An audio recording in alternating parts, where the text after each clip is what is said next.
ஐந்து கரத்தனை அனை முகத்தனை இந்தின் இளம்பிரை போலும் மயிற்றனை நந்தி மகந்தனை ஞான கொழுந்தினை புந்தியில் வைத்தடி போற்றுகின்றேனே. ஊழியர்கோன் எப்பொழித்த புகழியர்கோன் கடல் போற்றி ஆழிமிசை கல்மிதப்பில் அணைந்த பிரான் அடி போற்றி வாழி திருநாவலூர் வந்தொண்டர் பதம் போற்றி ஊழிமலி திருவாத ஊரார் திருத்தால் போற்றி போற்றி. உலகெல்லாம் உணர்ந்து ஓதற்கரியவன் நிலவுலாவின் நீர்மலி வேணியன் அழகில் சோதிய நம்மலத்தாடுவான் மலர் சிலம்படி வாழ்த்தி வணங்குவான். தொல்லை பிறவி சூடும் தலை நீக்கி அல்லல் அறுத்து ஆனந்தமாக்கியது எல்லை மறுவா நெறியளிக்கும் வாத ஊர் எம் கோன் திருவாசகம் என்னும் தேன். ஒரு வாசகமும் அறியாத என்னை திருவாசகம் என்னும் தேனில் அமிழ்த்தி குரு வாசகமாய் அருளும் மணிவாசகரின் மலரடி போற்றி. தெளிவு குருவின் திருமேனி காண்டல் தெளிவு குருவின் திருநாமம் கேட்டல் செப்பல் தெளிவு குருவின் திருமேனி சிந்தித்தல் திருவுரு சிந்தித்தல் தானே. திருச்சிற்றம்பலம். நம்ம பெரிய புராணத்துல இருந்து இந்த மாசம் கொஞ்சம் விலகி 63 வராத மணிவாசகர் மாணிக்க வாசகர் குடியாலும் எம்பிரான் மணிவாசகரின் மலரடி போற்றி போற்றி. மாணிக்க வாசகரோட வரலாறும் திருவாசகத்துல சில பகுதிகளை நம்ம சேர்த்து சிந்திக்கலாம். இன்னைக்கு குருவின் திருவருள் வாய்ப்பு அவரை வேண்டி வணங்கி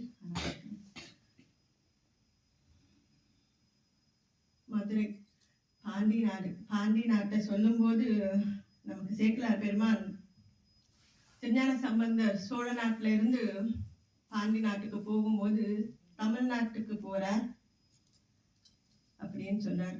வேந்தர் சொல்லின் வேந்தர் தமிழ்நாட்டுக்கு போறார். அப்புறம் பாண்டி நாடுனா தமிழ்நாடு அப்படின்னு நமக்கு சேக்கிழார் பதிவு பண்றாரு. அப்படிப்பட்ட தமிழ்நாட்டுல பாண்டிய நாட்டுல மதுரை எம்பதிக்கு ஒரு 20 கிலோமீட்டர் தூரத்தில் இருக்கிற வாதவூர். வாதவூர் அப்படின்னா வாயு சிவபெருமான வழிபட்டு முக்தி அடைந்த தலம் வாதவூர். அந்த ஊர்ல நமக்கு சம்பு பாதஸ்ரயர் அப்படின்றவரும் அவருடைய மனையார் சிவஞானவதி அம்மா, அவங்க 2 பேரும் ரொம்ப அருமையா இல்லறம் நடத்திருக்கு. அவங்களுடைய மணிவயிறு வாழ்த்த அவங்க குழந்தைக்கு பேரு, அந்த ஊரோட சுவாமி இறைவனுடைய பேரு வாதவூரர் அப்படின்னு வாதவூரார் பேர் வைக்கிறாங்க. குழந்தை ரொம்ப கல்வி கேள்வி எல்லாத்துலேயும் தமிழ்ல ரொம்ப அவர் சிறப்பா எல்லா ஞானமும் பெற்று அவருடைய அந்த திறமை அப்படியே ஊரை தாண்டி பரவுது இல்லையா. ரொம்ப அருமையா அவருடைய எல்லாத்துலேயும் ஃபர்ஸ்ட் வின்னரா இருக்காரு. படிப்பிலையாகட்டும் இந்த கலைகள் ஆகட்டும் எல்லாமே கலந்து சிறந்து விளங்குறவர். அவருடைய பருவ வயது வந்தப்போ பாண்டிய நாட்டை ஆள்ற அரிமர்த்தன பாண்டியன் அவருடைய அரசவையில அவருடைய ஞானத்தை கேள்விப்பட்டு அவருக்கு மந்திரிகள்லயே முதல் மந்திரியா அவருக்கு பொறுப்பு வழங்குறார். நமக்கு சைவத்துல 2 முதலமைச்சர்கள் சேக்கிழார் பெருமானும் மாணிக்க வாசகரும் வாதவூரர் இருக்கும். அவருடைய திறமை பார்த்து ரொம்ப நல்லா முதலமைச்சர் என்னென்ன அரசருக்கு சொல்ல வேண்டிய கடமைகளும் எல்லாமே சரியான நேரத்துல சொல்லி அவருடைய திறமையை பார்த்து தென்னவன் பிரம்மராயன் அப்படின்ற பட்டமும் கொடுக்கிறார் ராஜா. அவருடைய வேலை ரொம்ப சிறப்பா போயிட்டு இருக்கு. ஆனாலும் ஒரு மனசுல ஏதோ ஒரு அவருக்கு இப்போ தம்பி சொன்னா இல்லையா, அந்த மாதிரி ஏதோ ஒன்று குறை மிஸ்ஸிங். அவருக்கு அமைதியே இல்லை. சம்திங் ஏதோ ஒன்று வேலையில இவ்வளோ கவர்மெண்ட் ஜாபு அவர்கிட்ட இருக்கிற செல்வம் எல்லாம் நல்லா இருக்கும் போதும் அவருக்கு மனசுல ஏதோ ஒரு இறை கிட்ட சுவாமி கிட்ட சொக்கநாத பெருமான்கிட்ட போய் தினம் நின்று வேண்டிட்டு இருக்காரு. நான் என்ன செய்ய வந்தேன், நான் இங்கே என்ன பண்ணிக்கிட்டு இருக்கேன் அப்படின்னு நான் அப்பவே ஆத்ம விசாரம் அவர் ஒரு பக்கம் போயிட்டே இருக்கு. அவர் வேலையும் பார்த்துட்டு இருக்காரு. அப்போ மதுரை நாட்டுல பாண்டி நாட்டுல அரசவையில குதிரை, இப்போ யானைப்படை குதிரைப்படை காலாட்படையெல்லாம் இருக்கும் இல்லையா, அதெல்லாம் முக்கியமா இருக்கணும். ராஜாவுக்கு எந்த எதிரியோட எப்போ போர் வரும்னு தெரியாது. எல்லாத்தையும் நம்ம சரியா வச்சிருக்கோம். குதிரை படையில எண்ணிக்கை கம்மியா இருக்கு. குதிரைகள் வாங்கணும். இப்போ துறைமுக பட்டணத்துல இன்னும் கொஞ்ச காலத்துல அரேபிய குதிரைகள் வரப்போகுதுன்னு கேள்விப்பட்டு முதல் மந்திரியை கூப்பிட்டு, வாதவூரரே, தென்னவன் பிரம்மராயரே, நீங்க போய் கஜானாவில் எவ்வளோ பொண்ணு வேணுமோ எடுத்துட்டு போய் நல்ல குதிரையா பார்த்து வாங்கிட்டு வாங்க. இதுக்கு யாரோ ஒருத்தவங்க அனுப்பலாம், முதலமைச்சரையே அனுப்பணும்னு இல்லை. ஆனா அவர் கரெக்டாக அவர் போனா சரியா செய்வாருன்னு ராஜாவுக்கு எண்ணம். அதனால முதல் மந்திரியவே கூப்பிட்டு நீங்க போயிட்டு வாங்க அப்படின்னு சொல்றாரு. சரி, ஒரு சிறிய அவருக்கு உதவிக்கு சிறிய குழுவை கூட்டிக்கிட்டு சின்ன சேனைகள் எல்லாம் கூட்டிட்டு அவரோட பிரயாணம் பாண்டிய நாட்டுல இருந்து மதுரையில இருந்து துறைமுக பட்டணத்துக்கு, கடற்கரை பட்டணத்துக்கு போயிட்டு இருக்காங்க. வர வழியில பல ஸ்தலங்களையும் எல்லாம் தரிசனம் பண்ணிக்கிட்டே அவர் போற வழி எல்லாம் போயிட்டே இருக்காரு. போகும்போது வழியில திருப்பெருந்துறை, இப்போ ஆவுடையார் கோவில் அப்படின்னு அழைக்கிறாங்க அந்த இடம். அந்த திருப்பெருந்துறை வரும்போது அவருக்கு என்னமோ அந்த இடத்தை வந்த உடனே ஒரு அமைதி, சாந்தி, அப்படியே மனசால பாஞ்சிட்டே இருந்தது இல்லையா. வேலை செஞ்சாலும் எல்லாம் கிடைச்சாலும் ஏதோ இல்லாத மாதிரியே இருந்த அவருக்கு அந்த இடத்துக்கு வந்த உடனே ஒரு அமைதியா இருக்கு. கூடவே ஒரு சப்தம் எங்கேயோ தூரமா கேட்டுட்டு இருக்கு. ஓம் நமச்சிவாய,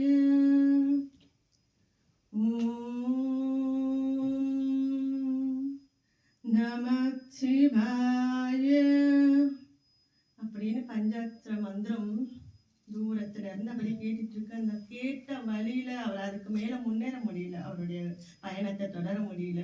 நின்று இறங்கி அந்த சப்தம் வர திசையை நோக்கி நடக்க ஆரம்பிச்சிட்டாரு. மற்ற சேனைகளும் அவர் பின்னாடி வர வீரர்களும் எங்க போவார் மந்திரி அப்படின்னு அவங்களும் பின்னாடி வராங்க. அப்படியே திசையை கேட்டு போக போக போக அந்த சப்தத்தை நெருங்கி போகும்போது குருந்த மரத்தடியில அழகா அந்தனா ஒரு குரு வடிவில சிவனே அமர்ந்து சீடர்கள் உட்கார்ந்துருக்காங்க. அவங்களுக்கு சிவஞான போதம் அப்படின்ற புத்தகத்துக்கு, அந்த சைவ சித்தாந்தத்துக்கு அவர் வகுப்பு எடுக்கிறதா அப்படி அமைதியா உட்கார்ந்து இருக்காங்க. பெருமான் தட்சிணாமூர்த்தி கோலம் தாங்கி ஒரு உயிர் குருவை தேடி நம்ம அலைகிறோம். ஆனா குருநாதரே சிஷ்யரை தேடி அவர் இந்த பக்கம் தான் வருவாரு அப்படின்னு சொல்லி அவர் முதல்லயே அங்க சீடர்களை வச்சு உட்கார்ந்து அவர் காத்துட்டு இருக்காரு. மணிவாசகர் எப்ப இந்த பக்கம் வருவாங்க, ஆட்கொள்ளலாம் அப்படின்னு சுவாமி காத்துட்டு இருக்காரு. அவர் அமைதியா சின்முத்திரையை காட்டிட்டு குருநாதர் உட்கார்ந்து இருக்கும்போது சிஷ்யர்களும் அமைதியா இருக்கு. அந்த ஓங்கார பிரணவம் அது உச்சரிப்பு கேட்டுட்டு இருக்கு. சின்முத்திரை சனகாதி முனிவர்கள் நமக்கு தெரியும், ரொம்ப படிச்சவங்க. சனகர், சனந்தனர், சனகாதி முனிவர்கள் ரொம்ப அதிகம் படிச்சுட்டு அவங்களுக்கு ஒரு அமைதியே இல்லை அப்படின்னு எல்லா லோகத்துக்கும் தெரிஞ்சுட்டே இருப்பாங்க. எங்க அமைதி கிடைக்கும், எங்க அவங்களுடைய கேள்விக்கு பதில் கிடைக்கும், எங்க சாந்தி கிடைக்கும் அப்படின்னு அவங்க தெரிஞ்சுக்கிட்டே வரும்போது சிவபெருமான் தட்சிணாமூர்த்தி கோலத்தோட சின்முத்திரையை காட்டி அவரை பார்த்த உடனே அவங்கதான் நிறைய படிச்சவங்களே, என்ன கற்றதனால் ஆய பயனென்கொள் வாளறிவன் நற்றால் தொழாதேன். எதை பிடிக்கணுமோ எதை படிக்கணுமோ அதை படிக்காம எவ்வளோ படிச்சும் எந்த பிரயோஜனமும் இல்லை. அவங்க எவ்வளவோ நிறைய படிச்சு வேதாந்தம் எல்லாம் படிச்சிருந்தாலும் அந்த சின்முத்திரை தத்துவம் நடராஜர் அவருடைய தட்சிணாமூர்த்தி சொல்லும் போது அவங்களுக்கு புரிஞ்சு போச்சு. அதாவது இது சின்ன விளக்கம். நம்மளுடைய பஞ்சாட்சரம் ஓதிக்கிட்டு இருந்தாங்க இல்லையா, இது நமக்கு பசுக்களாகிய நாம், இது இயற்கையாவே இந்த விரல் நமக்கு ஒட்டாம தனியா இருக்கும். பதியாகிய இறைவன், நம்ம பசுவாகிய நாம உயிர்கள், எல்லா உயிர்களும் இதை சேர்த்து ஒட்டினாதான் ஒட்டிட்டு இருக்கும், இயல்பாவே தனியா இருக்கும். இதை சேர்ந்து அவர் கூடவே மற்ற இருக்கிற மும்மலங்கள், அதாவது பசுக்களாகிய நம்மளை ஒட்டிக்கிட்டே இருக்கிற நீட்டமா நடுவிரல் இருக்கு இல்லையா, அதுதான் ஆணவம். நாம யாரு, நம்ம எவ்வளோ பெரிய வேலை பார்க்குறோம், நம்ம அகங்காரம் அது கூடவே இருக்கிறது. ஆணவம், கண்மை, அதாவது ஆசைக்கு காரணமா இருக்கிற இந்த கண்மம். எல்லா ஆசைகளுக்கும் நம்ம இங்க பிறக்கிறோம்னா பூமியில நம்ம ஏதோ ஆசைப்பட்டிருக்கோம். ஆசை பட ஆசை, அதனாலதான் சொல்வார் ஆசை அருமீன் இசையோடும் ஆசை அருமீன் அப்படின்னு. அந்த ஆசைக்கு காரணமான ஒரு விரலை கண்டுபிடிச்சி எல்லா தங்கம், வெள்ளி, மோதிரம் எல்லாமே நம்ம அதுலதான் போட்டுப்போம். அந்த ஆசைக்கு காரணமான அந்த விரல். அடுத்து இந்த கடைசியா இருக்கிற கண்மம், மாயாசக்தி. எல்லாம் 6 கோடி மாயாசக்திகள் மணிவாசகர் நமக்கு பதிவு பண்ற. அத்தனை மாயையிலையும் சிக்கி பெருமான்னு ஒருத்தர் இருக்காருன்னு அப்படி தெரியாம இதுக்குள்ளேயே மூழ்கிட்டு கிடக்கிற அந்த உயிர்களுக்கு இந்த மாயையும் இன்னொரு மாயையும் சேர்த்து நமக்கு கல்யாணத்துல இந்த மாய உலகத்துல நம்மளை மாட்டி விடுற அந்த இது இந்த கடைசியா இருக்கு. கொஞ்சம் நாம இப்படி சத்சங்கமாவோ சிரவணமா கேட்டு இறைவனை நினைச்சு நம்ம ஒரு சின்ன முயற்சி நம்ம எடுத்து பெருமாளை நினைச்சு வரும்போது இதுக்கு எந்த பிரயத்தனமும் பண்ண வேண்டாம். ஆட்டோமேட்டிக்கா இதெல்லாம் நம்மளை விட்டு விலகிடும். பெருமானை தேடி நம்ம ஒரு அடி எடுத்து வைக்கும்போது அவன் வெயிட் பண்ணிட்டு இருக்கான் சுவாமி நமக்காக. இந்த விளக்கத்தை தட்சிணாமூர்த்தி கோலம் நமக்கு சொல்றத சனகாதி முனிவர்கள் பார்த்த உடனே தெரிஞ்சிருச்சு. அவங்களும் அப்படியே அமைதியா உட்கார்ந்துட்டாங்க. அவங்களுக்குள்ளேயும் இந்த இன்பம் இப்படி அந்த உட்கார்ந்து இருக்கிற அந்த குருநாதர் அந்த சிஷ்ய பிள்ளைகளையும் பார்த்துட்டு அப்படியே மணிவாசகர் வந்தார் இல்லையா, குருநாதர் கண் திறந்து பார்த்துட்டு இங்க வா அப்படின்னு கூப்பிடுறாரு. நீ யார்? நம்ம அது ஊர இப்படி போறேன்.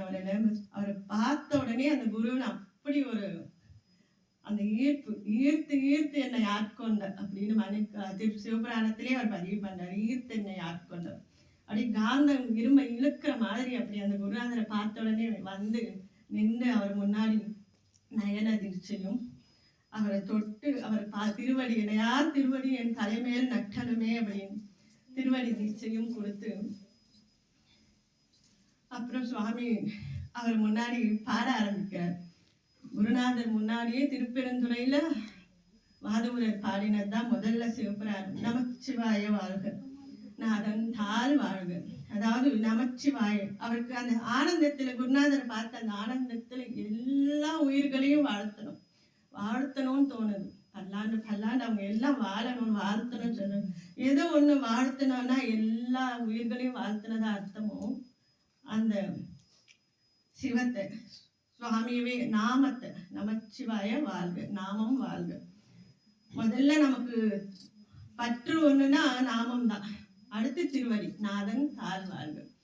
பெருமானுடைய நாமத்தை அப்படியே நமக்கு சொல்லியிருந்தாரு. மற்ற பற்று எனக்கு இன்றி என்னுடைய சிந்தனையே எனக்கு இல்லைன்னாலும் எனக்கு என்னுடைய நாக்குல நாமம் சொல்லணும் அப்படின்னு நமக்கு சுந்தரமூர்த்தி நாயனார் பாடியிருப்பார். அந்த மாதிரி அந்த சிவபுராணம் முழுக்க அங்க வெறும் நான்றதும் நம்ம உயிர்கள் தான். மான்றது நம்மளுடைய மும்மலங்களும் சேர்ந்து நான்றது அகங்காரம், நமச்சிவாய. நம்மளுடைய அகங்காரம், மமக்காரம். மமக்காரம். யா தான் நம்ம யா உயிர்கள். சிவபெருமான், வா அம்பாள், சிவபெருமானுடைய அருள் சிவா அப்படின்னு. சிவபெருமானும் அருளும் எப்பவுமே சேர்ந்தே இருக்கும். சிவத்தின் தனியா அவருடைய அருளின் தனியா பிரிக்க முடியாது அப்படின்னு நமச்சிவாய அப்படின்ற இந்த மந்திரத்தை சொல்லும் போது இந்த உலகத்துல வாழ்றதுக்கான எல்லா இன்பங்களையும் பொருட்களும் எல்லாமே நமக்கு வேணும்னா, இங்க வாழும்போது என்னென்ன வேணுமோ எல்லாம் வேணும்னா நமச்சிவாயன்ற மந்திரமும் சிவாய நம, அதாவது சி முன்னாடி வந்துருச்சு. சிவபெருமான் தான் முதல்ல, அவர் தான் வேணும். சுவாமியே வேணும்னா யா நடுவுல வந்துடுச்சு. இந்த நாம அப்படி பின்னாடி போயிடுச்சு. அதாவது அகங்காரமும் மமக்காரமும் இந்த மும்மலங்களும் கடைசியில போயிடுச்சு. மாணிக்கவாசகர் பாடும்போதே நமக்கு நமச்சிவாய வாழ்கன்னு பாடிட்டு கரெக்டா அந்த 658 பாடல்களை சரியா 555வது வரியில போடுறாரு. நானேயோ தவம் செய்தேன், நானா தவம் பண்ணேன், நீதான் வந்து நானேயோ தவம் செய்தேன், சிவாய நம என பெற்றேன். அவர் கிடைச்ச தீட்சா நாமம் மந்திரம் சிவாய நம. ஆனா நமக்கு எல்லாம் அவர் கொடுத்தது சொல்றது நமச்சிவாய வாழ்கன்னு ஆரம்பிச்ச இந்த மந்திரம். சிவய சிவ அப்படின்னா இங்கே நமக்கு அகங்காரமும் இல்லை மமக்காரமும் இல்லை, உயர்ந்த நிலை. யான் நடுவில் மாட்டிக்கிட்டு 2 பக்கமும் சிவமும் சக்தியுமா. சிவய சிவ, இது ரொம்ப உயர்ந்த மந்திரமா இருக்க நிலை. அப்படிதான் ஒரு மணிக்க வாசகர் கோயில் மூத்த திருப்பதிகத்தில் சொல்லும்போது, உடையார் தன் நடுவிற்கு அடியேன் நடுவில் இருவீரும் இருப்பது ஆனால் அடியேன் முன் அடியார் நடுவில் இருக்கும் அருளை புரியாய் என் பொன்னம்பலத்து முடியா முதலே முன்னின்று. அதாவது சிவய சிவ அப்படின்ற நாமத்தை 2 பேரும் சுவாமிக்கு மாணிக்க வாசகரை வச்சுக்கிட்டு அம்மையப்ப 2 பக்கமும் வச்சுட்டு அழகு பார்க்குறாங்களாம். ஆனால் மணிவாசகர் சொல்றாரு, நான் அங்கே இருந்துட்டு அடியார்கள், நான் வந்து உன் அடியார்கள் நடுவில் இருக்கிற அருளை புரியாய், அங்க இருந்துட்டு உன்னை பார்த்துட்டு இருக்கிற மாதிரி இவங்க வச்சுட்டு நடுவில் இருந்தாலும் அந்த அருளை கொடுக்கணும் அப்படின்னு என்றார். இங்க நம்ம மாதவர்கிட்ட வருவோம். இவர் மணிமணியா சிவபுராணம் பாடினார் இல்லையா?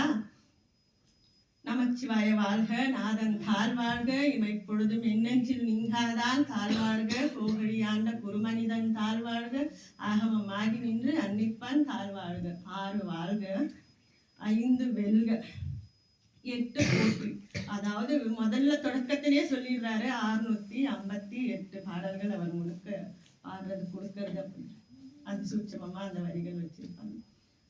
பாடி முடிச்சு குருநாதர் ரொம்ப சந்தோஷப்பட்டு சொல்றாரு, மணிமணியா பாடுங்க, ரொம்ப அருமையா இருந்தது, இதுவும் மாணிக்க வாசகன் அப்படின்னு உன்னுடைய திருநாமம். அதாவது குருநாதர் கையால அந்த தீட்சா நாமமும் அவருக்கு கிடைக்குது. இப்போ அவர் வந்த வேலை எதுக்கு போறாரு எல்லாத்தையும் மறந்தாச்சு. அப்படியே குரு முன்னாடி அங்கேயே செட்டில் ஆச்சு. எவ்வளோ காலம் இருந்தாரு தெரியாது. தினம் எந்திரிக்கிறது குருநாதர் அவருக்கு ஏதாவது பண்ணணும் செய்யணும் அப்படின்னு அவருக்கு அவ்வளோ ஆசை. அவர் அந்த திருப்பெருந்துறையில் அவர் கட்டின கோயிலுக்கு போனால் தெரியும், அந்த எல்லா ஆபரணமும் முதலமைச்சராக இருந்த அந்த கோலமும் அவர் குருநாதரை பார்த்ததுக்கு அப்புறம் அவர் அப்படியே குனிந்து அவர் அடியே நானார் உள்ளமா நானங்களார் அப்படின்னு பெருமானை ஆட்கொண்ட அந்த அடியார் திருக்கோலம் தாங்கி அப்படியே கைங்கறி பண்ணிட்டு இருக்காரு. கூட வந்தவங்க எல்லாம் என்னாச்சு, இவரை குதிரை வாங்க போகல, அவர் முதலமைச்சர்னால ரொம்ப கேட்கவும் முடியல, அவர் பண்றது ஒன்றும். இது மட்டும் இல்லை, குதிரை வாங்குறதுக்கு வந்த காசை கொண்டுட்டு அங்கேயே கோயில் கட்ட ஆரம்பிச்சுட்டார். குருநாதருக்கு ஒரு கோயில் கட்ட ஆரம்பிச்சுட்டார் திருப்பெருந்துறையில. அந்த திருப்பெருந்துறை அப்படின்றது படித்துறை, நமக்கு தெரியும் இல்லையா? எல்லா உயிர்களும் ஒரு கடல்ல இருந்து அந்த கரை ஏறும் இல்லையா? படித்துறை நமக்கு எல்லா விதமான எல்லா வழிகளும் போய் ஒரு இடத்துல சங்கமிக்குதுன்னா அதை நம்ம அனுபவிக்கணும்னா அந்த படித்துறையில இருந்து அனுபவித்துதான் இறங்கினதான் முடியும் படிப்படியா. அந்த திருப்பெருந்துறை அந்த இந்த உயிர்களுக்கு எல்லாம் போய் இறங்குற இடம், பெருமானுடைய சேர இடம் திருப்பெருந்துறையில. அவ்வளோ அருமையா பெரிய கோயில் அவர் கட்டி அதுக்குள்ள சுவாமி உருவமே இல்லாத வெறும் ஆவடை மட்டும் இருக்கும். அதனாலதான் ஆவடையார் கோவில். லிங்கமூர்த்தி ருத்ரவாகம் இருக்காது. பெருமானுக்கு கோயிலை கட்டி அந்த காளியா விட்டு கருவறை அம்பாளுக்கும் பாதம் மட்டும் வச்சிருப்பாரு. சுவாமியோட பேரு ஆத்மநாதர். இந்த ஆத்மாக்களுக்கு எல்லா உயிர்களுக்கும் நாதர் பதி. அப்படி ஆத்மநாதருக்கு கோயில் கட்டி அங்கே திருப்பெருந்துறையில தங்கி காலையில பள்ளி எழுச்சி திருப்பள்ளி எழுச்சி பாடுறாரு. தொழுகையர் அழுகையர் துவல்கையர் ஒரு பால், இன்னிசை வீணர் யாழினர் ஒரு பால், இருக்கொடு தோத்திரம் இயம்பினர் ஒரு பால், துண்ணியர் பிணைமலர் தொழுகையர் ஒரு பால் அப்படின்னு எல்லா வகையான பக்தர்களும் பாடுறவங்க, சுவாமியை பத்தி அவங்களுக்கு பூ கட்டி புஷ்ப கைங்கரியம் பண்றவங்க, அவங்க பெருமானை நினைச்சு அழுகிறவங்க, அப்படி எல்லா விதமான அடியார்களும் சூழ பெருமானே பள்ளி எழுந்தருளாயோ அப்படின்னு திருப்பெருந்துறையில பள்ளி எழுச்சி பாடிக்கிட்டு கோயில் கட்டி அந்த குருநாதரை மானசீகமா வழிபட்டுக்கிட்டு அங்கேயே இருக்கும் போது ராஜா கிட்ட இருந்து ஆள் வந்தாச்சு. எங்க போன நம்ம முதல் மந்திரியை காணோம். எல்லாரும் ஒற்றர்களும் வந்தாச்சு.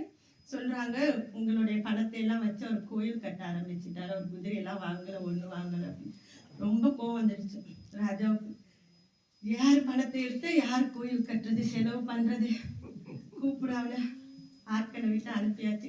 ஓலை வந்தது ராஜா கிட்ட இருந்து, இதை கொண்டுட்டு போய் குருநாதா இப்படி என்ன ராஜா கூப்பிடுறாங்க, நான் இப்படி இன்பமா உங்களுக்கு கைங்கரியம் பண்ணிட்டு இருக்கேன், கூப்பிட்டு அனுப்பிச்சாச்சே. அப்படியா, சரி இந்த மாணிக்க கல் எடுத்துட்டு போய் கொடுத்துட்டு ஆவணி மூலத்தன்னைக்கு குதிரை வரும்னு சொல்லு அப்படின்னு சொல்லியாச்சு. அந்த மாணிக்கம் அப்படியே சிவப்பு, அந்த கல்லு வீசுற ஒளி, அதை வாங்கிட்டு சரி குருநாதர் சொல்லியாச்சு, மறுபேச்சு இல்லை, கிளம்பிட்டார். கிளம்பி மதுரைக்கு வர ராஜாவை பார்த்து, ராஜா ஆவணி மூலத்தன்னைக்கு வரும், இந்தாங்க இந்த மணியை வச்சுக்கோங்க. அது பார்த்தா அவர் கொடுத்த பணத்தை விட ரொம்ப விலை மதிப்பா இருக்கு. ஆஹா, ஓகே, குதிரையே வரலைனாலும் நம்ம பணத்துக்கு ஒரு இது கிடைச்சாச்சுன்னு அவர் ஹாப்பி. அப்புறம் வெயிட் பண்றாங்க. ஆவணி மூலத்துக்கு இன்னும் ஒரு வாரம் தான் இருக்கு. இந்த மதுரையோட ஊர் எல்லைக்கு கடற்கரை பட்டினத்து வரைக்குமே குதிரைங்க வந்ததாவே சரி இல்லை. அங்கிருந்து உள்ள வர்றதுக்கே நமக்கு ஒரு வாரம் ஆகும். இன்னும் குதிரை வரலையே, ஏமாத்திட்டானோ அப்படின்னு ராஜாவுக்கு சந்தேகம் வந்து கூப்பிட அந்த வாத ஊரனை அப்படின்னு திரும்ப நீங்க என்னமோ சித்து விளையாட்டு பண்ற காணோம் அப்படின்னு சொல்லி அவரை பிடிச்சி பாதாள சிறையில அடைச்சிட்டார். அவருக்கு எதை பத்தியும் கவலை இல்லை. வெளியில இருந்தாலும் உள்ள இருந்தாலும் அவருடைய நிலையில பெருமானே பெருமானே பெருமானே குருநாதா அப்படின்னு அவர் பிரிஞ்சு வந்த அந்த ஏக்கத்திலேயே தவிப்பிலேயே அவர் வெளியில இருந்தாலும் அப்படியே இருக்கார். இப்போ நாளைக்கு ஆவணி மூலம்னா அன்னைக்கு ராத்திரி அடுத்த நாள் வருது. அவருக்கு இன்னும் வரல அப்படின்னு சொல்லி ஜெயிலில் போட்டதுக்கப்புறம் மதுரையை அதிர மாதிரி எல்லா குதிரைகளையும் நரிகளையும் எல்லாம் குதிரையா கரியா மாற்றி அவர் கூட்டிட்டு அப்படியே இந்த புழுதி பறக்க அந்த மதுரை மாநகரை குலுங்குற அளவுக்கு அங்க அரசவையிலேயே ஒரு ஆட்டம் காணுது. என்ன இது அப்படின்னு அந்த புழுதி பறக்க பார்த்தா குதிரை வந்துட்டு இருக்கு. ஓகே, உடனே ரிலீஸ் பண்ணுங்க. அவர் மாணிக்க வாசகர் அவர் பாதாள சிறையில இருந்து விடுவிச்சாச்சு. அவரும் எல்லாம் வந்து எல்லாரும் ராஜாவும் வந்து வெயிட் பண்றாங்க குதிரையை ரிசீவ் பண்றதுக்காக. யாராலையும் அடக்க முடியாத ஒரு ஏதாவது ஒரு ட்ரில் பண்றோம், என்ன சொல்ற, ஒரு சர்க்கஸ்ல ஒரு விலங்கு பயிற்றுவிக்கணும்னா எல்லா விலங்குக்குமே ஒரு பயிற்சி பண்ண முடியும். ஆனா நிறைய வச்சு சர்க்கஸ் பண்ண முடியாது. ஏன்னா யாருக்கும் அடங்காத ஒரு அதையே அடக்கி பெருமான் அந்த நரிகளை எல்லாம் பிடிச்சி குதிரையா மாத்தி அங்க கூட்டிட்டு வந்து அவரை குதிரை சேவகனாவும் அவரை தலைமையா ஏத்து அவரை நல்லா வெள்ளை பள்ளி குப்பாயம் அணிந்து பள்ளி குப்பாயத்தில் வெள்ளை கலிங்கத்தை வெண்திரு முண்டத்தை சுவாமி அப்படி ஏறி வரார். அன்னை பத்து பாடுறோடைய அழகா பார்த்து ரெண்டு பெண்கள் பாடுற மாதிரியே மாணிக்க வாசகர் அன்னை பத்துல பாடுறார். வேத மொழிய வெண்ணீற்ற செம்மேனியர் நாதப்பறையினர் அன்னே என்னும் இந்த பதிகத்தை பாடுனாங்கன்னா திருமணம் ஆகாதவங்களுக்கு திருமணம் ஆகும். இது அன்னை பத்து அவருடைய அழக வர்ணிச்சு அவருக்கு மட்டும் தெரிஞ்சு போச்சு வர்றது குருநாதர் தான் அப்படின்னு, சாமி தான் வராரு அப்படின்னு அவருக்கு தெரிஞ்சு போச்சு. வெயிட் பண்றாங்க. குதிரை சேவன் வந்து குதிரையை வந்து கை மாற்றி விடணும், கயிறு மாற்றி விடுறது. அதோட சுழிகள் முக்கியம். குதிரைக்கு இருக்கிற அந்த 9 சுழிகள் பார்த்து வாங்கணும், உயர்ந்த ரகம் குதிரைங்க அப்படின்னு. எல்லாம் இப்போ சாமி வந்தாச்சு. அந்த குதிரையை கை மாற்றி விட்டு கயிறு மாற்றி விட்டுட்டு நல்லா பார்த்துக்குங்க.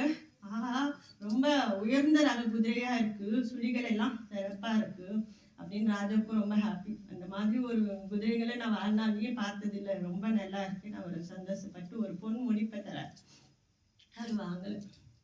இந்திய கனகம் விசைய பெறாது. அவர் கொடுத்த பாண்டியன் கொடுத்த அந்த பொற்கிளியை அவர் வாங்கல. அடுத்து பொன்னாடையாவது போர்த்தணும், ஏதாவது கௌரவப்படுத்தணும்னு சொல்லி அவர் போன வரார். சாமி அப்படியே குதிரையில உட்காந்துட்டு கயிறை கோல் நீட்டுறார், கம்பை நீட்டுறார், அதுல போடு அப்படின்னு. என்ன, நான் ஒரு ராஜா, நான் ஒரு பொன்னாடை போத்தவரை இறங்கி குனிஞ்சு வாங்காம என்ன ஒரு கோலை நீட்டுறாருன்னு அவருக்கு ஆண்டாவது. மாணிக்க வாசகர் பார்த்துட்டு இல்லை இல்லை, அது அவங்க ஊர் பழக்கம், அது அப்படிதான், அவர் ஒன்றும் சொல்லாதுங்கன்னு. அப்படியா, சரி போனா போதுன்னு விட்டாச்சு. அவர் கயிறு மாத்தியாச்சு, அவர் கிளம்பியாச்சு சுவாமி. அன்னைக்கு ராத்திரி எல்லா குதிரையும் மறுபடியும் நரிகளாய் மூளையிட ஆரம்பிக்குது. சத்தத்துல மதுரை நகர்ல ஒருத்தரும் தூங்கல. அப்படி கத்தி அந்த நரி என்ன ஆச்சு, ஏற்கனவே அந்த குதிரை கொட்டகையில இருக்கும் இல்லையா மற்ற குதிரைங்க, அங்கே ஏற்கனவே இருந்த ஒரிஜினல் குதிரைகளையும் போட்டு கடிச்சு கொதறி எல்லாத்தையும் துவம்சம் பண்ணிட்டு நரிகள் எல்லாம் ஒரு வழியாக்கிட்டு திரும்ப கிளம்பி போயிடுது. அப்படி கிளம்பி போறதுன்னு இன்னும் இருக்கிற கோவத்துல ராஜாவுக்கு இன்னும் கோவம் அதிகமாகி, எங்க அவன் என்கிட்டயே இந்த சித்து விளையாட்டு காட்டுறேன் அப்படின்னு அவருக்கு அடுத்த நாள் மதியம் வைகையில அப்பவே அது நல்லா காந்திருக்கும் போல, வெள்ளமே வராது. அந்த வைகை ஆத்துல சூடு மண்ணுல வெயில் காலத்துல போட்டு அவரை முட்டி போட வச்சு பாறாங்கல்ல வச்சு சவுக்கடி கொடுத்து அவரை படாத பாடுபடுத்துறான் பாண்டியவன், கொடுமைப்படுத்த. இந்த கொடுமையை தாங்க முடியாத சுவாமி பெருமான் அந்த வைகையே கரை புரண்டு மழை பெஞ்சு வெள்ளம் கரை புரண்டு அப்படியே ஓடுற மாதிரி வெள்ளம் வர வச்சுட்டாரு. இவரை கொடுமைப்படுத்துறது விட்டுட்டு அந்த மழையும் வெள்ளத்தையும் அடைக்கிறதுக்காக அந்த ராஜாக்கு வேற வேலை வந்தாச்சு. சரி இவனை அப்படியே பார்த்துக்கலாம் அப்படின்னு சொல்லி அவர் மறுபடியும் ஜெயிலில் போட்டாச்சு. இப்போ அந்த கரையை அடைக்கிறதுக்கு வீட்டுக்கு ஒருத்தவங்க வந்தாகணும். இருக்கிற அந்த ஆட்கள் பத்தாது இல்லையா, கரை உடைஞ்சிச்சுன்னா ரொம்ப சேதம் அதிகமாகும். அதனால எல்லாமே வீட்டுக்கு ஒருத்தவங்க வந்தாகணும் அப்படின்னு தண்டோரை போட்டு அறிவிச்சதுக்கப்புறம், யாருக்காவது வயசானவங்க இருக்காங்க முடியலன்னாலும் அவங்க வீட்டில் வேலை செய்யறதுக்கு ஆள் இல்லைனாலும் கூலிக்கு ஆள் வச்சுக்கலாம். அப்படி கூலிக்கு ஆள் வச்சுட்டு இருக்கும்போது அந்த ஊர்ல வந்தி அப்படின்னு ஒரு பாட்டி, அவ ரொம்ப புட்டு விட்டு ஜீவனம் பண்ணிட்டு இருக்க பாட்டி, எப்பவுமே அந்த அந்த புட்டு குடலை அரிச்சிட்டு ஓப்பன் பண்ணிட்டு அந்த ஆவி வெளியில வரும்போதே சொக்கநாதனுக்கு அமுதாகட்டும் அப்படியே சொல்லிட்டு, இங்க இருந்து அவர் இருக்கிற ஊர் வேற, மதுரை சொக்கநாத பெருமான் இருக்கிற இடம் வேற, சொக்கநாதனுக்கு அமுதாகட்டும் அப்படி சொல்லி சொல்லி அந்த பாட்டி மானசீகமா அவனுக்கு நைவேத்தியம் பண்ணி அதுக்கப்புறம் எடுத்து அதை விற்கிறதுக்கு வைப்பாங்க. அந்த பாட்டிக்கு 80 வயசுக்கு மேலானவங்களுக்கு அவங்களுக்கு அந்த கரை அடைக்கிறதுக்கு அவங்களால போக முடியாது. ஸோ இப்ப சுவாமி வரார். இப்ப என்ன கோலத்துலன்னா 18 வயசு இளைஞன், நல்லா பழைய துணி, அழுக்கு துணி, வேஷ்டி முழங்கால் வரைக்கும் கட்டிட்டு, தலையில ஒரு பழைய துணி கட்டிட்டு அப்படியே பரஞ்சோதி முனிவர் வர்ணிப்பார். எப்படி வராருன்னா, அந்த ஒரு மண்வெட்டி, அப்புறம் அதுக்கு ஒரு கலையம், அந்த மண்வெட்டியோட பிடி எப்படி இருக்கான்னா மழுன்னு இருக்கான். நல்லா அதோட முனை இருக்கு இல்லையா, அது நல்லா வெட்டி ஷார்ப்பெல்லாம் இல்லாம நல்லா பழைய மண்வெட்டியா இருக்கணும். ஏன்னா அப்பதான் வேலை கொடுக்குறாங்கன்னா எக்ஸ்பீரியன்ஸ், நல்லா வேலை பார்த்தவங்களுக்கு தான் கூப்பிட்டு வேலை கொடுக்க முடியாது. புதுசா கொண்டு வந்திருந்தாருன்னா வேலை கொடுத்துருக்க மாட்டா பாட்டி. அது மாதிரி பழைய அந்த மண்வெட்டி தூக்கிட்டு என்னை கூலி கொடுத்து வேலைக்கு ஒரு வாரம் உண்டோ அப்படின்னு வராது. அதாவது முதல்லயே கூலி கொடுக்கணுமா, அப்புறம் வேலை சொல்லணுமா அப்படின்னு கேட்டுட்டு பாட்டிக்கு அதுல விழுற மாதிரி சுவாமி அப்படியே வராரு. பாட்டியும் கூப்பிட்டு, அப்பா நான் உனக்கு வேலை பண்றேன் பாட்டின்னு, என்ன கூலி கொடுப்பேன், நான் வயசானவன்ட்டு என்னப்பா இருக்கு, புட்டு தான் இருக்கு, சரி ஓகே நான் புட்டு உதிர்ந்த புட்டையெல்லாம் நான் சாப்பிட்டுக்கிறேன், நீ நல்லா முழுசா இருக்கிற புட்டு நீ வித்துக்கோ அப்படின்னு. அன்னைக்குன்னு பார்த்து உதிர்த்தாங்க. முதல்ல நீ சாப்பாடு போடு, புட்டு கூட நான் சாப்பிட்டுட்டு தான் அப்புறமா வேலை பார்ப்பேன். புட்டு எடுக்கிறா, எல்லா புட்டும் உதிருது. உள்ளா உட்காந்து பொறுமையா சாப்பிட்றாரு. சாப்பிட்டு முடிச்சுட்டு கிளம்பி போன்னு வேலை பார்க்குறாருன்னா இல்லை, அங்க போய் ஆடுறாரு, குதிக்கிறாரு, ஓடுறாரு, மண்வெட்டி ஒரு பக்கம் போட்டுட்டு வேலை செய்யறவங்களையும் செய்ய விடாம கெடுத்துட்டு அந்த கூத்த நாடுற அந்த ஆட்டம் இருக்கே மதுரையில, அப்படி ஒரு சேட்டை பண்ணிக்கிட்டு தெரிஞ்சிட்டு இருக்காரு. எல்லாம் அந்த மேற்பார்வையாளர்கள் எல்லாம் பார்க்க வராங்க இல்லையா, வேலை எப்படி நடக்குதுன்னு. அவங்க வந்து பார்க்கும்போது, என்ன இது, இந்த கரை மட்டும் ஒரு ஏறாம இருக்கு, யாரோடது பங்கு இது, இது வாங்க ஒரு ரிஜிஸ்டர் இருக்கும், அதுல அவர் பதிவு பண்ணியிருக்காரு தன்னை வந்தியின் ஆள் அப்படி. அப்படி ஒரு வண்டியோட அவனா வண்டிக்கு ஒரு கூலிக்கு ஆள் வச்சிருந்தாங்க, அந்த பையனோட தான் அது. ஆனா அவர் வேலை செய்யல அப்படின்றத அவர் சொல்றாங்க. எங்க அப்படியா, எங்க அவன்? அப்ப ராஜாவும் கரெக்டா செக் பண்றதுக்காக வந்திருக்காரு. பார்த்தா அங்கோ மண்வெட்டியை தலைக்கு வச்சுக்கிட்டு படுத்திருக்காரு. பின்பக்கமா முதுகுதான் தரிசனம் இருக்கு. பின்பக்கத்துல பார்த்து பெரும்பால ஓங்கி ஒரு அடி அடிச்சது என்னமோ அவ்வளவுதான், ஆனா வலிச்சு கத்தனது என்னமோ ராஜா. பாண்டியனுக்கு மட்டும் இல்ல, அன்னைக்கு அந்த அடி மதுரையில இருந்த அத்தனை பேர்த்துக்கும் விழுந்ததுன்னு சொல்றாரு பரஞ்சோதி முனிவர். அன்னைக்கு கர்ப்பத்துல கருவுல இருந்த குழந்தைக்கும் அந்த அடி விழுந்துதான். அதாவது எல்லா உயிர்களுக்குள்ளேயும் அந்தர்யாமியா தானே இருக்கிறதா பெருமான உணர்த்தின நேரம். வீட்டுக்கு மண் சுமந்து பிறம்படிப்பட்ட பெருமான் அந்த பாண்டியனுக்கு ஒரே கல்லில 3 மாங்காய் சொல்லுவாங்க இல்லையா, அப்படின்னு சுவாமி அப்பதான் வந்தி பாட்டிக்கும் அருள் பண்ண வந்து மாணிக்க வாசகன் பொருட்டு வந்து ராஜாவுக்கும் அருள் பண்ணி அது மறைஞ்சி அசரீரியா எல்லாருக்கும் கேட்கும்படியா நான் மாணிக்க வாசகன் பொருட்டு வந்தேன். அவங்க என்னுடைய அடியார்னு சொல்லி அவர் சொன்னதுக்கு அப்புறமா அவர் விடுவிச்சிட்டாங்க. ராஜா விடுவிச்சதுக்கப்புறம் அவர் கேட்குறேன், என்னை தயவு பண்ணி என்னுடைய முதலமைச்சர் பதவியில இருந்து என்னை ரிசைன் பண்ணுங்க, நான் வாலண்டியர் ரிட்டையர்மெண்ட் வாங்கிக்கிறேன், நான் போறேன், எனக்கு பெருமான் குருநாதருக்கு நான் சேவை பண்றதுக்கு, நான் ஏகாந்தமா பெருமான் வழிபடுறதுக்கு நான் போறேன் அப்படின்னு கிளம்பி போறேன். நேரா திருப்பெருந்துறை வர குருநாதர் அங்கேயே இருக்கு. குருநாதர் கிட்ட திரும்ப கொஞ்ச காலம் இருந்து ஒரு நாள் அதுல திருப்பெருந்துறையில குளத்துல ஒரு கைலாய ஜோதி வந்து எல்லாரையுமே ஜோதிக்குள்ள குருநாதர் கிளம்புற நாள் வந்து கிளம்புற அடியார்கள் எல்லாம் கூட்டிட்டு அவர் போகும்போது கடைசி ஆளா மாணிக்கவாசர் வரும்போது, நில்லு, உனக்கு வேலை இன்னும் இருக்கு, நீ தில்லைக்கு வா அப்படின்னு சொல்லிட்டு மறைஞ்சிடுறாரு. அவரை அங்கிருந்து கிளம்பி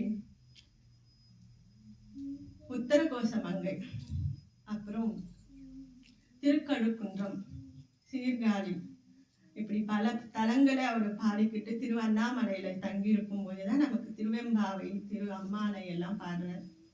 அப்புறம் தில்லைக்கு நேரம் வர தில்லையில பலகாலம் அவர் தங்கி இருக்கும்போது வருவாரு. நடராஜரை பார்த்துட்டு, நீங்க எப்பப்பா என்னை கூப்பிட்டுக்க போறேன், என்னை வந்து பார்க்காம இருந்தா கூட பரவாயில்ல, நேரா பார்த்துட்டு வந்து சுவாமியே தான் குரு வந்தாருன்னு இல்லை, குரு வடிவில சிவமே வந்தாரு. ஏன் குருவே சிவம்னு எல்லாரும் சொல்லுவாங்க, ஆனா மாணிக்க வாசகருக்காக மட்டும் வேற யாரையாவது அனுப்பலா இல்லை, ஆனா சிவமே நேரம் வந்தாரு. ஏன் அப்படின்னா, நமக்கு உடல் களைப்பு இருக்கும், உள்ள கலப்பு இருக்கும், அவர் உயிர் களைப்பு, அதாவது எப்படி சொல்றது, உடல் களைப்பு, காலையில இருந்து வேலை செஞ்சோன்னா நல்லா உடம்பு களைச்சிடும், அதுக்கப்புறம் ஏதாவது கேட்டோன்னா வேலை முடியாது. அப்புறம் உள்ள களைப்புனா ஒரே இடமா உட்கார்ந்து இருப்பாங்க. இப்போ ஒரு ஹாஸ்பிட்டல்ல எமர்ஜென்சி ஆப்ரேஷன் நடக்குது யாருக்கும் அப்படின்னா வெளியில உட்காந்துட்டே இருப்பாங்க, நாற்புறம் உட்காந்துதான் இருப்பாங்க, உடல் வேலை செய்யல, ஆனா அதனால எந்திரிச்சு நிற்கனா முடியாது, ஒரு உள்ளம் அப்படியே களைச்சு போயிருக்கும். ஆனா அந்த உயிர் களைப்புனா எத்தனையோ பிறவிகளா பிறந்து பிறந்து பிறந்து உயிர் அப்படி அது பக்குவப்பட்ட அந்த ஆன்மா அது இறைவன் அடையிறதுக்கு ஒரு அந்த உயிர் கலைப்பு பிறநிலைத்தேன் அவரே நமக்கு சிவபுராணத்துல சொல்ற மாதிரி புல்லாகி பூடாய் புழுவாய் மரமாகி பல்விருகமாகி பறவையாய் பாம்பாகி கல்லாய் மனிதராய் பேயாய் கணங்களாய் பல்விருகமாகி பறவையாய் பாம்பாகி கல்லாய் மனிதராய் அப்படின்னு எல்லா இதுலயும் இப்போ 84 லட்சம் யோனி வேதம் இருக்கு. அத்தனை வெகுமையும் பிறந்து பிறந்து பிறந்து என்னை பட்டினத்தார் பாடுவார், என்னை படைச்சு படைச்சு பிரம்மா கலைச்சிட்டான், அவனுக்கு ஒரு ரெஸ்ட் கொடுக்க கூடாதா, என்னை பெத்து பெத்து என் தாய் கர்ப்பத்துல அவ சுமந்து சுமந்து தாயை கலைச்சிட்டான், எல்லாம் கலைச்சு எனக்கு தயவு பண்ணி முக்தி கொடு, மோட்சத்தை கொடுன்னு அவர் பட்டினத்தார் பதிவு பண்ற மாதிரி நமக்கு நம்ம ஆன்மாக்கள் அந்த உயிர் அந்த அளவுக்கு பக்குவப்பட்ட அந்த உயிருக்காக சிவமே தேடி வந்திருக்கு. அவரை தன்னை எப்படி சொல்லிக்கிறான்னா, ஒரு உதாரணத்துக்கு புளியங்காய் இருக்கு இல்லையா, காயை அப்படி பிக்கணும்னா நகத்துல எல்லாம் குத்தும், ரத்தம் வரும், ரொம்ப ஒட்டிக்கிட்டு இருக்கும், பழமும் காயும் தோலும் ஒட்டிட்டு இருக்கும். அப்படி நம்ம வந்து இந்த உடம்புல நம்ம வந்து ஒட்டிட்டு இருப்போம், இந்த இந்த ஆசைகளுக்கு இந்த இதோட பற்றுகளை ஒட்டிட்டு இருப்போம். அதுவே பழுத்துடுச்சுன்னா அது உள்ளேதான் இருக்கும், ஆனா பழம் தனியாவும் ஓடு தனியாவும் இருக்கும்.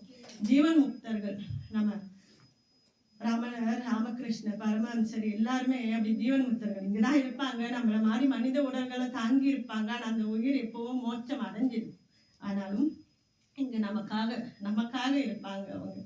அப்படி மாணிக்க வாசகர் பார்க்கறதுக்கு தான் நம்மள மாதிரி இந்த உயிரெடுத்து தாங்கிட்டு இருப்பாரு. ஆனா அவர் படுத்த அந்த புளியம் பழம் ஒத்திருந்தேன், நீ என்னை வராம இருந்தா பார்க்காம இருந்தா கூட பரவாயில்ல, நான் உன்னை பார்த்துட்டேன், நீ எப்போ கூட்டிட்டு போறேன், நானே பொய், என் உள்ளம் பொய் அப்படின்னு தன்னை பொய் பொய் பொய்ன்னு பல தடவை சொல்லுவார். அவ்வளவு கண்ணப்பனுக்கு அந்த அளவுக்கு அன்பு இல்லை. நான் வந்து அன்பே இல்லாதவன், என்னையும் ஆட்கொண்டு அப்படின்னு அந்த உதாரணத்துல அவர் தன்னை அப்படியே குறைச்சிருப்பாரு. நாயக்கடையேன் நாயேன் நாயேன் அப்படின்னு தன்னை பல தடவை சொல்லுவார்.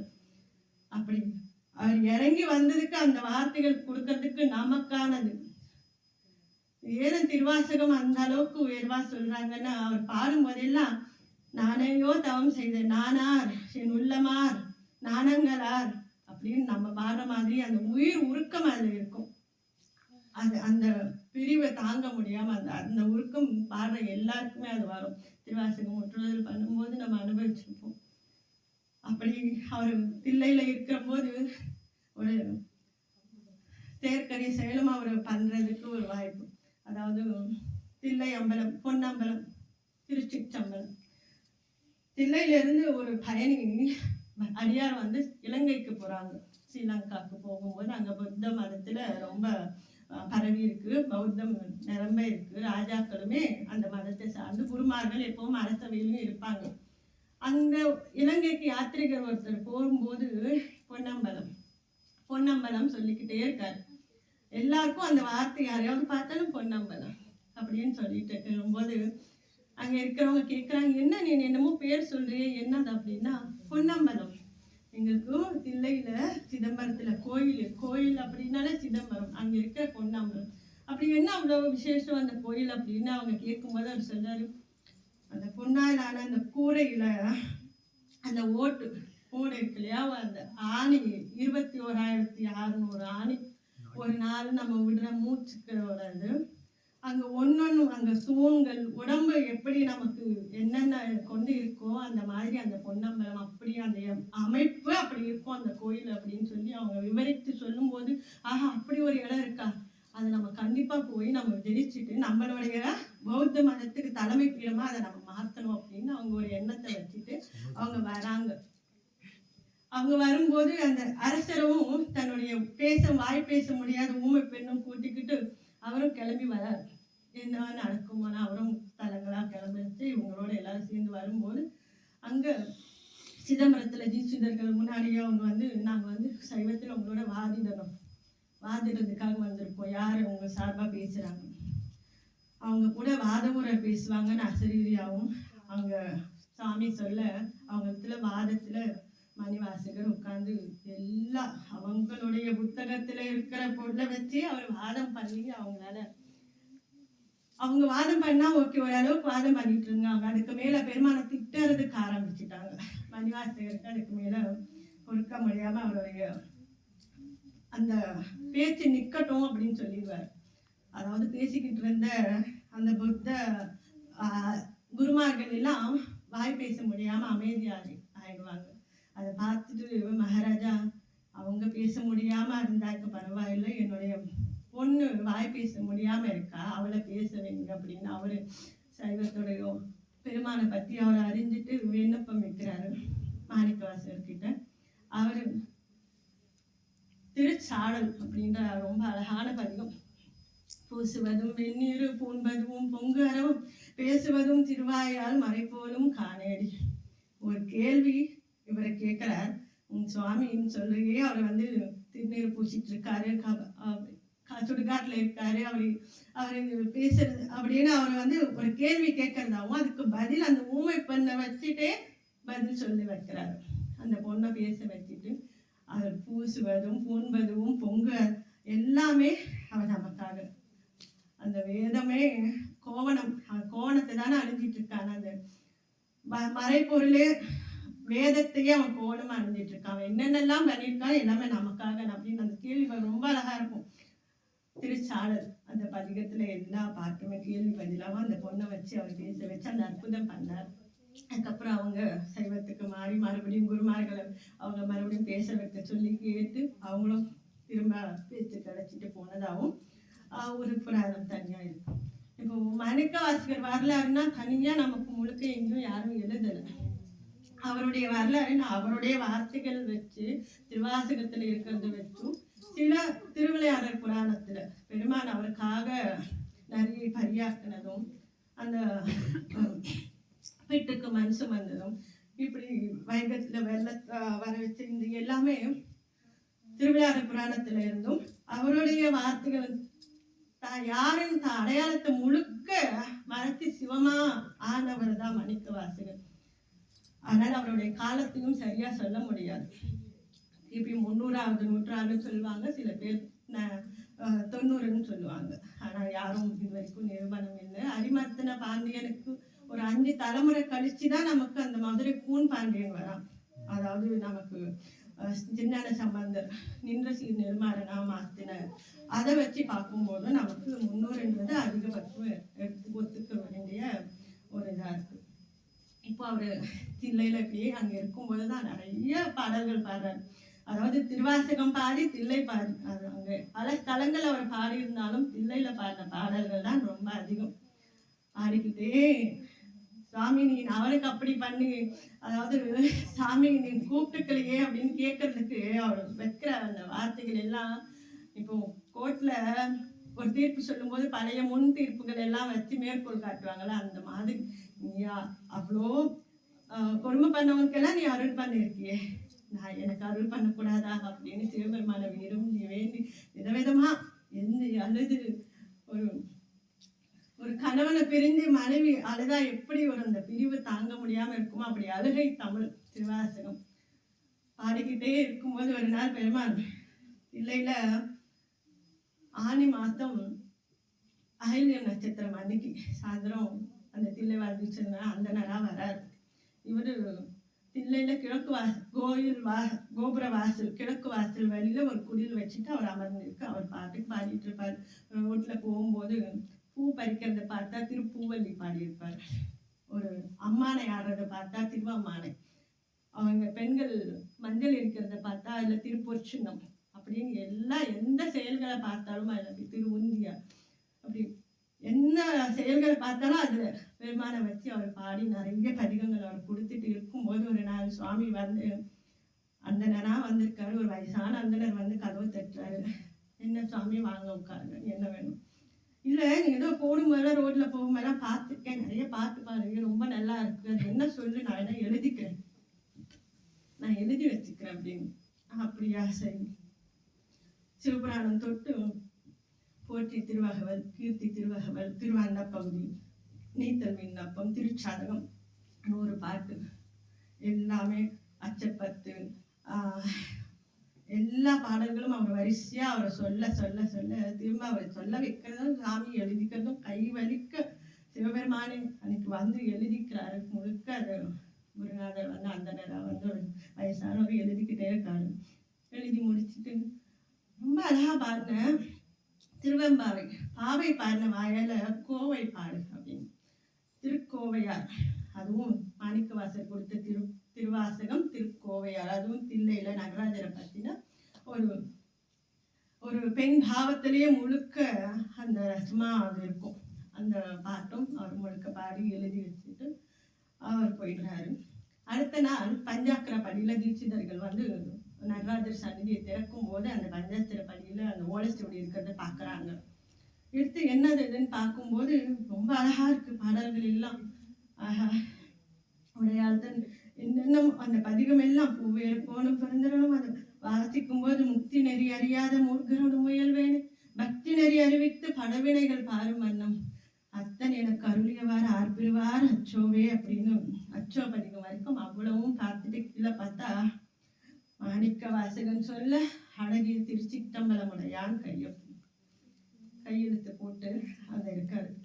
மாணிக்க வாசகரா? ஆமா, அவர் அன்னைக்கு வாதம் பண்ணாரு, அவர் தானே கிழக்கு கோபுரவாசல், அவரா இப்படி எழுதியிருக்காரு, சுவாமியே எழுதியிருக்காரா, இவ்வளவு அழகா பாடி இருக்காரு அப்படின்னு அவங்க போய் தேடுறாங்க. போய் கூட்டிட்டு வராங்க மாணிக்க வாசகர். அப்பதான் அவருக்கே தெரியுது வந்தது சுவாமிதான். அவருக்கு கண்ணீர் சொட்ட, பெருமான என் பொருட்டு நீ வந்த வந்து அவரு கொண்டது உந்தன்னை தந்தது உந்தன்னை சங்கரா ஆர்குலோ சதுர, எதுக்கும் எதுக்குமே லாய்க்கில்லாத என்னை எடுத்துக்கிட்டு ஒப்பே இல்லாத உன்னை கொடுத்துட்டே சுவாமி. இது என்ன, இது சதுரர்னா கெட்டிக்காரர், இதுல யாரு கெட்டிக்காரர்? அப்படின்னு அவர் கேட்கிறார். அவருக்கு வியாக்கணம் பண்ற சொல்லுவாங்க, சிவபெருமானுக்கும் லாபம் இல்லாம இல்லையா, அவருக்கும் திருவாசகம் ஊழி காலத்துல அவர் தனியா இருக்கும்போது அவருக்குன்னு உட்கார்ந்து அவருக்கு படிக்கிறதுக்கு திருவாசகம் கொடுத்ததாகவும், இந்த உயிர்கள் ஒன்னொன்னத்தையும் போய் அவர் பக்குவப்படுத்தி ஆட்கொள்றதுக்கு ஒருத்தருக்கா வீசணும். ஆனா ஒரே பெரிய வலையா வீசிட்டு மொத்தம் பேரும் பிடிச்சிக்கிறதுக்கு அவருடைய வேலை எளிமையாக்குறதுக்கு மாணிக்க வாசகரோட திருவாசகம் படித்தா போதும், சிவபெருமான் அடையிறதுக்கு எளிமையான அந்த ரூட்டை போட்டு கொடுத்ததுனால சிவபெருமானுக்கும் அது ஏன்னா எல்லாத்துக்குமே ஒண்ணுக்குள்ள ஒண்ணு அடங்கும். கடைசியா ஊழி காலம் வரும்போது ஒடுங்கிடும். படைத்தல் காத்தல் எல்லாமே, அழித்தல் மட்டும் அவனுடைய அம்சமான ருத்ரன் கிட்ட வச்சிருக்கேன். ஏன்னா கடைசியா யார் இருக்காங்களோ அழிக்கிறாங்களோ அவங்க தான் திரும்ப அதை தொடங்கவும் முடியும். திரும்ப படைப்பு நிகழணும்னா அந்த முழிக்கிறவன் அவன் கையில தான் இருக்கணும். இதை யார்கிட்டயோ கொடுத்து எழுதினா ஊழி காலத்துல யாருமே இல்லை, யார்கிட்ட போய் கரெக்ஷன் பண்றது அவர். அதனால அவரே வந்து கரம் வந்து அவர் கைப்பட எழுதினதுதான் இவ்வளோ காலமானாலும் ஒரு எழுத்து நமக்கு மாறாம, தேவாரத்திலையும் நமக்கு நிறைய பாடல்கள் மதுரை திண்ணையில அந்த அறையில நமக்கு கரையான் பூத்து சாப்பிட்டுச்சு, அந்த தண்ணியில போயிடுச்சு, நிறைய நெருப்புல போயிடுச்சு தமிழ். ஆனா திருவாசகம் ஒரு எழுத்து மாறாம நமக்கு கிடைச்சி இப்பவும் அவர் கைப்பட எழுதின திருவாசகம். அந்த ஓலைச்சுவடி பாண்டிச்சேரியில ஒரு தெருவில் இங்கே வச்சிருக்காங்க. இந்த முதல்ல தில்லையில தான் இருந்தது, படையெடுப்புகள் சமயத்தில் அது இப்போ பாண்டிச்சேரியில் ஒரு மரத்தில் வச்சிருக்காங்க. அப்படி அவர் இப்போ மாணிக்க வாசகரை கூப்பிட்டுட்டு இதுக்கு என்ன பொருள்னு தீட்சிதர்கள் கேட்குறாங்க. அவர் சொல்றாரு, இதுக்கு நடராஜன் தான் பொருள், உள்ள இருக்கானே அவன் தான் பொருள். இதுக்கு பொருள் அவரை சொல்லவும் இல்லை, கையை காட்டினாங்க சிவமே பொருள் அப்படின்னு. அடுத்து சொன்னவர் உள்ள பஞ்சாட்சர படி ஏறி நடராஜரோட சேர்ந்து கருவறையில மறைஞ்சிட்டார். ஆகாயத்துல வான் கலந்த மாணிக்க வாசகர். ராமலிங்க அடிகளார் சொல்லும்போது, வான் கலந்த மாணிக்க வாசகர் நின் வாசகத்தை நான் கலந்து பாடுங்கால் நற்கருப்பம் சாற்றினிலே தேன் கலந்து செடுங்கனி தேன் சுவை கலந்து என் ஊன் கலந்து உயிர் கலந்து உவட்டாமல் இனிப்பதுவே. அப்படி இனிக்குது, தித்திக்குதேப்பா அப்படின்னு ராமலிங்க அடிகளார் அந்த திருவாசகத்தை முற்றோதல், அவர் முதல் இரவு அன்னைக்கு முற்றோதல் பண்ணிட்டு அடுத்த நாள் வெள்ளை ட்ரெஸ் போட்டு சன்னியாசம் பூண்டு அவர் சன்மார்க்கத்தை ஸ்தாபனம் பண்ணார். எப்பெல்லாம் ஞாபகம் வருதோ ஓலைச்சுவடியை அவர் குடுமையில சொல்லிட்டு இருப்பார். மாணிக்க வாசகரையும் திருவாசகத்தையும் அவர் தொட்டு தொட்டு பார்த்துப்பார் ஞாபகம் வரும் போதெல்லாம். திருவாசகத்துக்கு பொருள் என்ன, சிவம். அடுத்து சொல்லியே காட்டுறாரு, சிவத்தோட போய் கலக்கிறது. திருவாசகத்தோட பொருள்னு அதை செஞ்சே காட்டுறாரு. உள்ள போய் ஆனி மாதம் மகம் நட்சத்திரம் அன்னைக்கு மாணிக்க வாசகரோட குரு பூஜை, வான் கலந்த மாணிக்க வாசகர். குருவின் திருவருளால் இன்னைக்கு அவரை பத்தி சிந்திக்கிற பாக்கியம் கிடைச்சது. இப்ப நம்ம திருவாசகத்துல சில பதிகங்களுக்கு பொருள் பார்க்கறதுக்கு பார்ப்போம். சிவா திருச்சிற்றம்பலம்.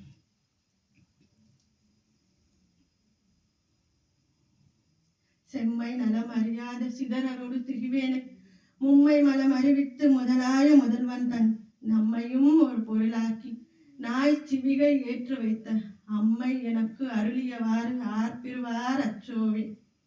நமச்சிவாயன்னு சொல்லி சிவபெருமானை தொடங்கி அம்மை எனக்கு தருவார் அம்பாள் கிட்ட முடிச்சு மாணிக்க வாசகர் அந்த திருவாசகத்தை முடிக்கும் போது அம்மை கிட்ட அப்படி இந்த முக்தி ஆர்பிருவார் அச்சோவே.